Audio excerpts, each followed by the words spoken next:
I apologize for the delay. Fourth hour. I realized I was signed into the wrong Gmeet, so no wonder I didn't hear the bell. Silly. So I'm going to start today with a CTA. If that's not your jam, feel free to open up your week 4 assignment because after CTA, I'm going to go over PV Legs, those notes for you. All right, so I want to tell you about my first ever speech. Mostly I tell students, especially in speech class, this one, because it's a story of, yeah, it doesn't always go great for people the first time out. And it's also a reassurance that your speeches are not going to go badly as my first one. I've been teaching speech for, gosh, 12, 13 years now. I've never seen anyone struggle as much as I did in this story. So, a little background, and I've learned to give audiences permission to laugh, especially when you talk about things that might be awkward, because otherwise they feel like they can't. So, full permission given. Fifth and sixth grade is already a nightmare for most people. In my case, doubly bad.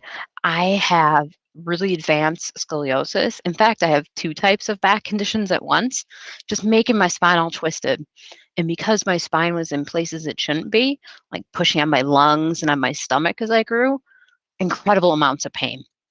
If you've ever had a back spasm, you got somewhat of an idea of it. This was back in the 80s. They didn't know as much about pain as they know now. They gave me so many pain meds, you guys. I would just a little middle schooler, just kind of like all the time, just out of it because of these pain meds and because the pain itself would just kind of make me zone out. If you've ever been in a lot of pain, you've experienced that. We had this teacher who, oh, her attitude all the time was basically, "Why are you bothering me?" So she gave us an assignment one day where she decided we were each going to get a different country and we should write a 2 to 4 minute informative speech about that country. Easy enough on the surface, right? Problem number one, she did not reserve the book cart from the media center. Back then it was just a library. She didn't reserve the book cart, so we didn't have access to the books the other classes did. Her response to that was, be resourceful. This was before the internet. So she told us, well, just go find an encyclopedia or something. Use your encyclopedia at home. Not all of us had that. We did have encyclopedias, but they were really old, like from the 60s. So that was challenge number one. Challenge number two was I had done speeches before. I was in 4-H performing arts.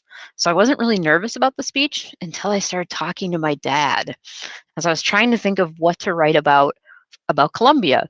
According to our ancient encyclopedia at home, they were part of the Inca Empire. So, being a nerd, I was like, yeah, I'm going to talk about that. And it's one of the most diverse nations on earth. I was like, I'll talk about those two things. My dad goes, talking about Colombia. No, no, no, honey, don't talk about the Inca Empire. No one's interested in that. What you should talk about for the República de Colombia. He made sure I said it right too. He kept making me repeat. He goes, "It's not Colombia. It's the Republic. It's the República de Colombia," and he kept saying it like that. So it was a different side of my dad that I had not seen. And it was clear he had been to this place because he was talking very informedly about you should tell him about some of the products of Colombia. And then you should tell him about the beautiful women, honey. Some of the most beautiful women I've ever seen. I'm in sixth grade, so I'm just kind of looking at him like, yeah, I'm definitely going to tell my classmates about all the hotties. That's exactly what I'm going to do. So I'm a little nervous. I'm a little shook, but I'm trying to shake it off the morning of the speech. And then it happened. I went first. I knew to volunteer. That was smart. So I go up front, and this is what happened. So there was a boy in our class that we all had a crush on, mostly because he's the nicest guy on earth. Still is. But he winked at me. Now, this wasn't a, "Hey, baby, what you doing?" kind of wink. This was a, "You got this. I'm humanity's beacon. I'm with you." It was that kind of wink.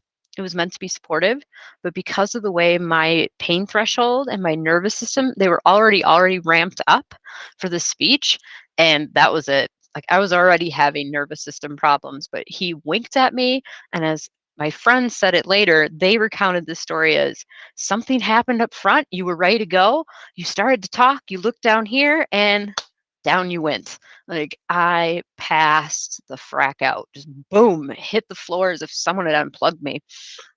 Unfortunately, My teacher, remember I told you her attitude was, "Why are you bothering me?" Her response to a child who was passed out on the floor was to smack me in the face, going, "Wake up." Wait, that is not first aid. You don't hit someone and yell, "Wake up." I came to and was like very out of it. So she kept asking me who the president was. I couldn't remember. I said some inappropriate responses about who the president was. It was Bush Senior at that time, but I couldn't remember his name, so I described him. Then, luckily, one of my friends saved me, my buddy Jeannie. She came up and I go, "Ask her something she knows," in that Wisconsin long vowel accent. She goes, "Who?" Like, this is Jeannie in my face. "Who is the lead singer of Guns N' Roses?" That one I knew. I'm like, "Axel." She's like, "You're fine." Helps me get on my feet and starts to take me to the office. And this is how this story ends. So as we're about to leave, the teacher goes, "Where are you going?"